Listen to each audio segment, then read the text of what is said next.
Police officers take an oath to protect the community. We trust them to safeguard lives and not violate people's rights during their service. But it can be easy to forget that cops are people too. They can make mistakes and they can make bad decisions. This is particularly clear when we look at the case of 20-year-old aspiring marine biologist Elly Warren, whose lifeless body was found near a bar on Tofo Beach in Mozambique on November 9, 2016. After her body was found, the local police dragged the case through the depths of disinterest and back. And in fact, the very police that locals relied on for protection proved to be uncaring and heartless.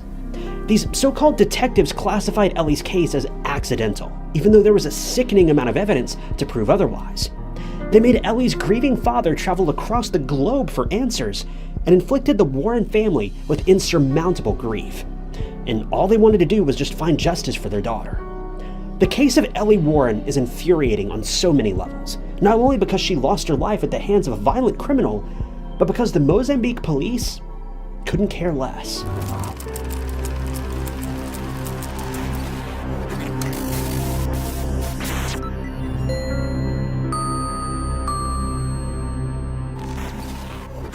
Welcome to True Crime Stories. If you're new here, I post new true crime cases every single week with none of those crappy AI narrations, just you, me, and a case to solve. So if you want to see some good old-fashioned true crime documentaries, hit that subscribe button. It's totally free and it'll keep you up to date with all of my future videos.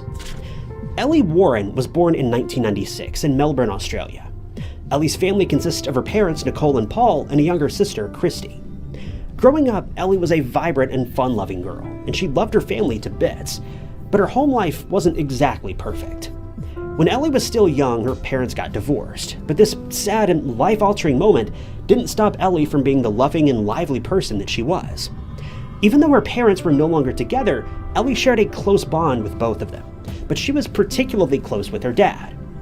Paul and Elly were best friends. They would spend a lot of time together and visit Elly's favorite place on Earth at the time, and that was the beach. Paul adored his daughter and defined her as being a young lady who craved adventure and loved life. To Paul, Elly was his treasure, and the two were essentially inseparable. Elly's mom, Nicole, described Elly as a girl who was full of life. She loved adventure and had a hunger for exploring, and was known to be overwhelmingly friendly. Growing up, Elly attended Parkdale Secondary College, and after high school, she had plans to enroll in James Cook University in North Queensland to pursue a career in marine biology. Elly loved the outdoors, but if there was one thing she loved more, it was exploring different countries and their cultures, specifically Africa. So Elly got to work. In 2016, she juggled 3 different jobs in hopes of affording a marine biology program in Tofo, Mozambique. See, before Elly went away for college, she wanted to experience working with marine biologists and scientists to satisfy her inner wanderlust. It was the perfect opportunity, really. Elly would spend time with the people there that she looked up to and explore the vast marine life in different countries of the world. So in October of 2016, Elly accompanied the underwater diving group called Underwater Africa for 6 weeks in Tofo Beach, located in Mozambique, South Africa. Elly packed her bags, bid her family farewell, and was more than ready and beyond excited to start this new life-changing adventure. Once she reached Mozambique, Elly stayed in a bungalow that was part of Casa Berry, a popular diving resort at Tofo Beach. For 6 weeks, Elly was part of a dream volunteer group. They would take a boat out to the reefs of this beautiful place, and Elly had the time of her life underwater. She was in awe of the natural beauty, and this experience really cemented her goals for the future, and that was to help save the world, preserve marine life, and become someone who could make a difference. Elly, during her 6-week trip to Mozambique, was also in contact with her family, and her parents remembered the excitement in her voice whenever they asked her how she was doing there. Elly was elated that she got to experience something like this, and it was something that she would remember forever. 6 weeks passed in a blur, with all of the activities and new underwater discoveries and sights that Elly had experienced. And in early November of 2016, it was finally time for Elly to go back home and start the new chapter of her life that was college. But sadly, Elly would never board the plane back to Australia, and the very place that she loved the most turned into a dreadful pit of terror, not only for Elly, but for her family too.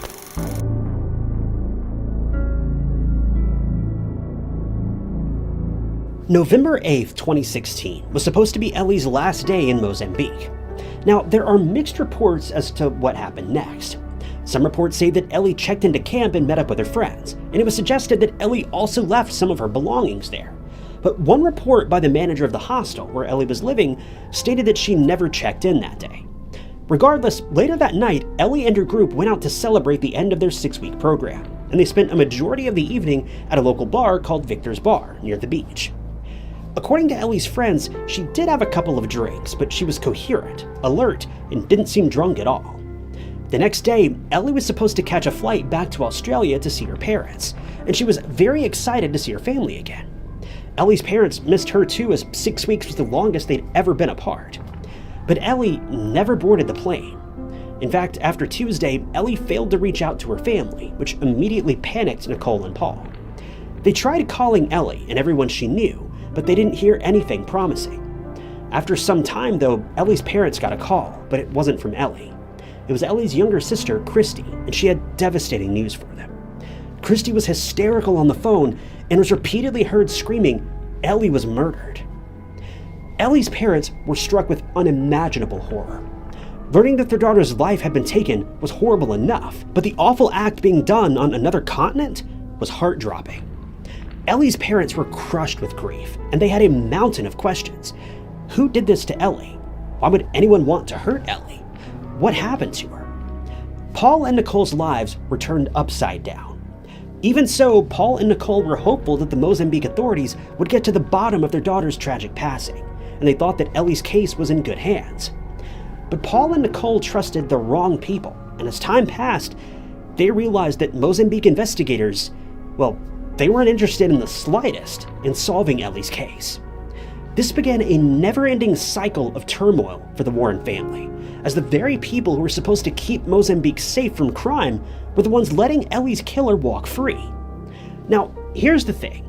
Mozambique is a beautiful place, brimmed with natural resources and breathtaking natural scenery in the form of beaches and recreational areas. But it's also a country reeling from the repercussions of civil war. The key attractions of Mozambique include endless beaches and national parks, and these are the reasons why tourism is all the rage in the country, as well as a main source of revenue. People from all over the world fly to Mozambique to experience nature's works of art and leave in awe and appreciation, and this is exactly what Elly was doing. But as beautiful as Mozambique is, there is a lot of ugliness nestled in the roots of the country. According to approximately 55% of locals, most of the Mozambican police are corrupt. Police officers lack professionalism, work ethic, and they're quick to close cases that haven't even reached completion.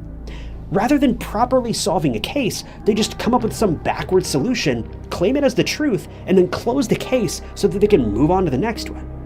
Now, I can't say this with any certainty, but I'd be willing to bet that this happens in a lot of tourist locations. In fact, I used to live in a tourist city, and this was a pretty widely known theory that police covered up a lot of serious crimes or labeled them as less serious crimes because they didn't want to deter tourism. The next morning, a Wednesday, Elly's lifeless body was found by a local fisherman near or inside of a public block.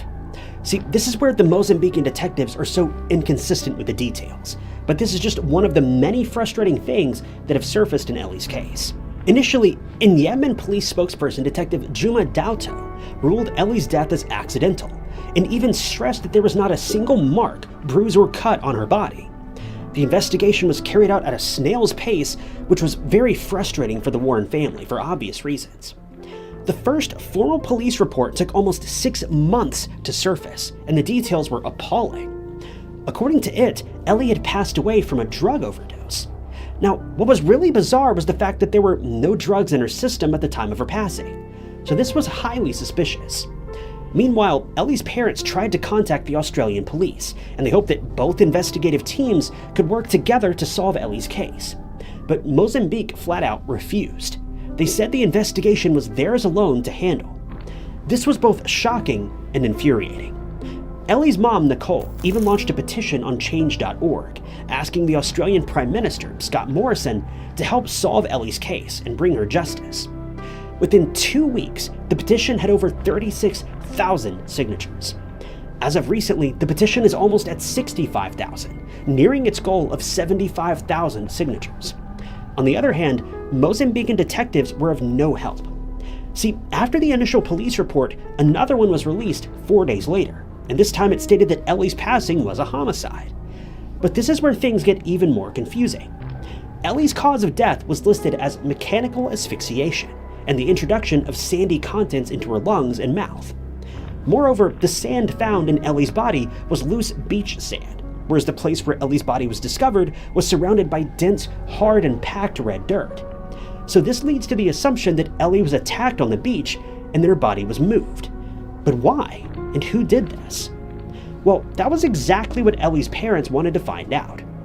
Once Elly's dad, Paul, saw how disinterested the Mozambican police were in solving Elly's case, and that they were being more of a hindrance than helpful in the investigation, he took matters into his own hands.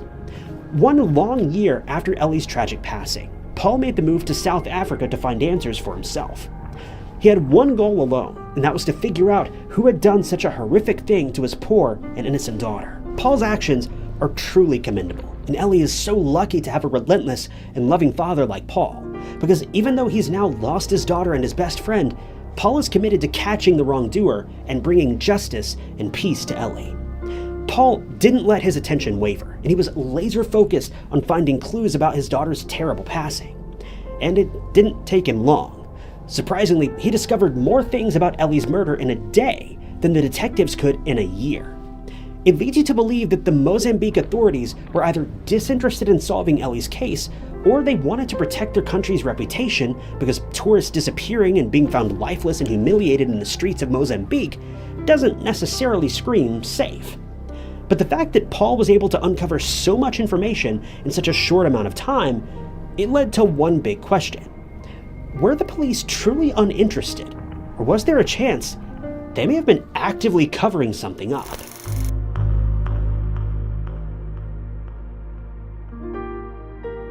Paul, on the second day that he arrived in Tofo, went to the resort where Elly was staying.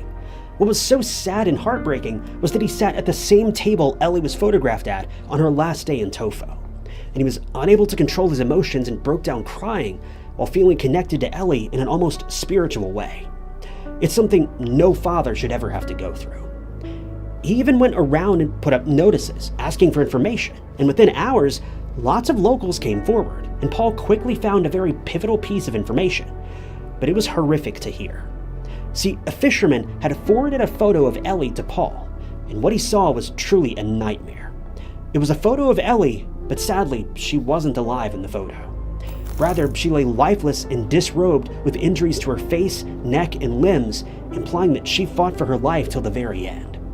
For Paul, it was a terrible sight, seeing his daughter so helpless and humiliated. It was something he can't ever unsee, which is so tragic and unfortunate.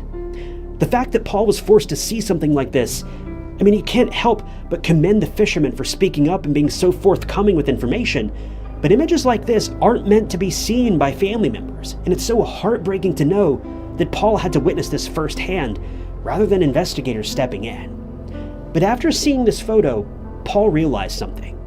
Elly's body position and location were completely different from what Mozambique detectives passed forward to the Warren family. Initially, the Warren family believed that Elly was found near a public toilet block with no entries, but this new photo led to the theory that someone had attacked Elly and then, unfortunately, taken her life at the beach. This also corroborated the presence of beach sand in Elly's body. Tragically, the photo also suggested something a lot more terrifying, and it was the fact that Elly had most definitely been taken advantage of, which makes the case so much darker. This photo, even though it was tragic and horrific, was proof that the local police were likely trying to cover up Elly's loss. But something else happened that solidified this theory. During Paul's time in Mozambique in 2017 and 2018, he came across locals who'd witnessed something very odd. A woman who was one of the people who found Elly's body was shown the photo of her body at the beach, the photo the fisherman had provided.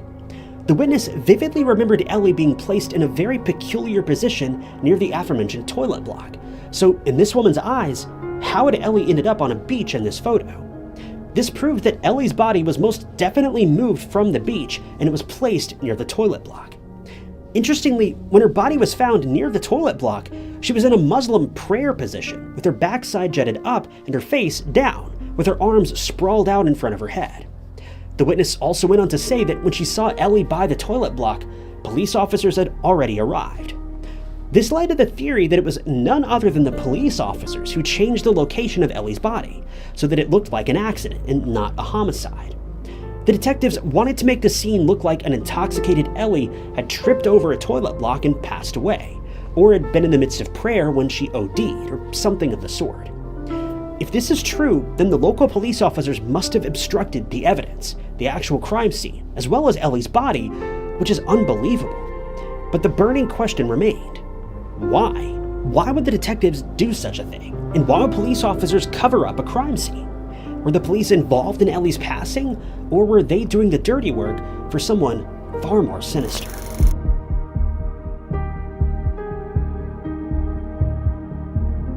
By this time, the Australian police hadn't been involved in Elly's case, despite the countless appeals and requests made by the Warren family. But there was not a lot that Australian authorities could do, because Mozambique hadn't asked for their help, so Australian authorities weren't legally allowed to cross borders and help out, even if they wanted to. Clearly, the Mozambican police weren't doing a great job of solving Elly's highly suspicious crime. And when Paul eventually showed all of his findings to the local Mozambique police, believe it or not, they actually confessed that Elly's body was in fact moved.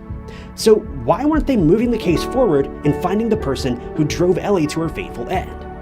Well, it turned out that the authorities of Mozambique were in no rush at all to solve Elly's case, and shockingly, even after all the incriminating findings that came forth, Elly's case still saw no progress, and the Mozambique police basically wrote her off and ended their investigation. The Warren family was devastated by the actions of the Mozambican police and authorities, but that didn't stop them from trying everything they could.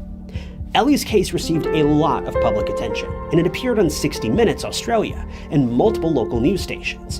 And in 2020, someone did come to Paul's aid. It was a private German investigator, Nick Greger. He was someone who worked closely to try to bring down criminal groups, illegal activities, and a heap of other sketchy things in Africa, as well as the Middle East. In 2020, the COVID-19 pandemic had locked down the world, so Nick and Paul couldn't go back to Mozambique. But Nick started his mission from home in Germany and kept Paul in the loop. He came in contact with various South African women who were involved in adult work to get inside information on the dangerous group in Tofo. One woman believed that this group was involved in Elly's passing, and this gang of criminals was highly suspicious, to put it mildly. Nick was informed of a drug dealing gang that also dabbled in robbery and other violent crimes. They were so violent and so powerful that even the police were at their beck and call. Essentially, this gang ran Tofo, and there was nothing the police could do about it. They were outnumbered and overpowered. Nick knew that he had to get more information, so he had virtual meetings with different women, either with backgrounds in criminal activity or who were previously involved in the gang. Nick knew he was playing with fire, but he was an expert in his line of work, and he knew that the Warren family needed answers. So he went through a long list of women and finally came across one who seemed perfect for a secretive inside investigation into the gang. Nick assigned the woman with the task to befriend members of the gang and get a confession out of them about whether they had any hand in Elly's passing or not. And sure enough, after 2 weeks of trying to get into the good books of the gang, the crime lord talked, and unbeknownst to the boss, the woman was recording him. He confessed to distributing illegal substances, robbing tourists, and even driving people to their deaths. His confession was vague, and he didn't necessarily mention Elly by name, but he was known to lure tourists and take advantage of them in more scary ways than one, so it wouldn't be above him to commit such a heinous act. We know this gang was operating in the area at the time that Elly lost her life, and we know that he was more than willing to take advantage of young women while they were in the area, so the pieces certainly fit. The woman immediately relayed the information to Nick, and as of now, the running theory is that Elly was approached by the members of the Tofo gang at the beach, who proceeded to rob her, among other things. When Elly resisted, they overpowered her, took advantage of her, and violently ended her life. Afterwards, her body was taken to a nearby public toilet block and was framed to look like an accident, and the police even went along with their actions and proceeded to cover up the whole thing. Now, keep in mind, this is just a theory, but if it has any truth at all, and let's be honest, it probably does, then imagine how corrupt the Mozambican police really are. They're ready to cover up a crime scene and make it look like something entirely different without any blow to their conscience. It's so terrifying to imagine what the residents of Mozambique have to endure, knowing that the detectives will do nothing for bringing their people justice, and they can simply sweep things under the rug, dust their hands off, and act like nothing happened. For those of you watching who live in the Western world, you know that oftentimes our own police can be pretty corrupt. They cover things up for their own personal gain, and the true story likely never comes out. At least, not most of the time. But to see that the Mozambican police are so upfront about this, so out in the open, and no one can do a single thing about it, it's beyond terrifying.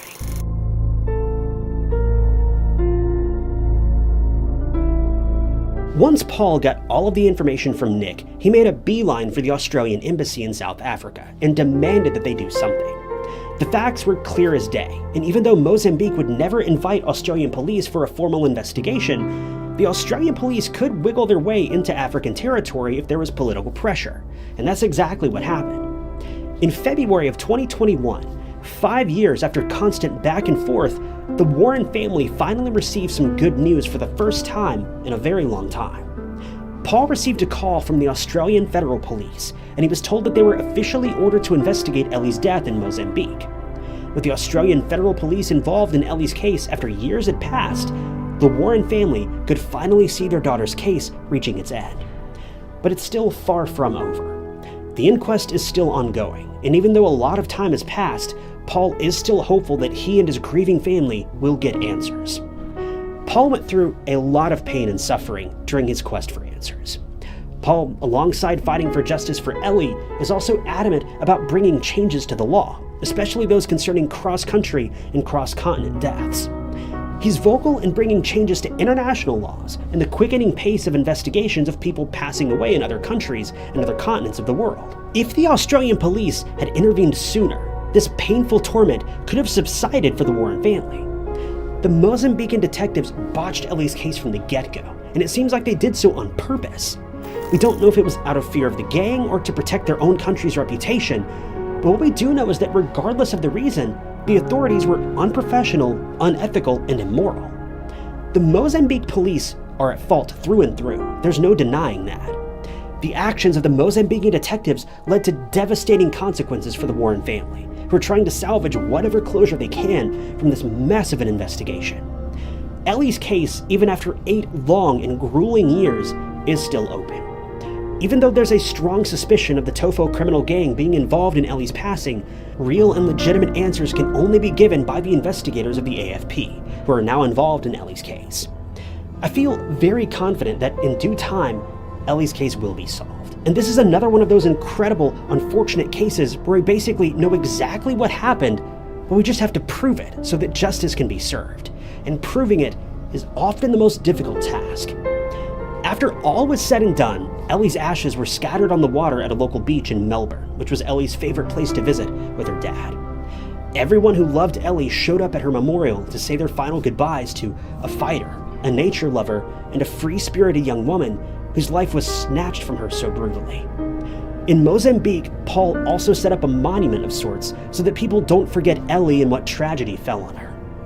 Elly was a soul who craved adventure, and her life was cut short so barbarically. Only when the wrongdoers pay for what they did to poor Elly will the Warren family finally get the closure they need to move on with their lives after this tragic and sudden loss.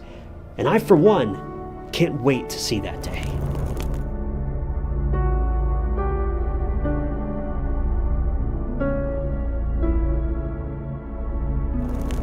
Thank you guys for tuning in to another episode of True Crime Stories. I wanted to give a special thank you to a couple channel members, including Dave H. and Donna. If you also want to become a member of the channel, you can gain access to new videos sometimes days or weeks before they're uploaded to the public, and it's currently the best way you can support the channel and help out. I really appreciate those of you who have decided to do that. If you want to join, you can click that big join button below the video or find the link down in the description. But as always, if you enjoyed this video, check out this other interesting case I covered, and don't forget to subscribe. It's totally free and keeps you up to date with all of my future videos. But my name is Ty Knotts, and I'll catch you guys in the next one.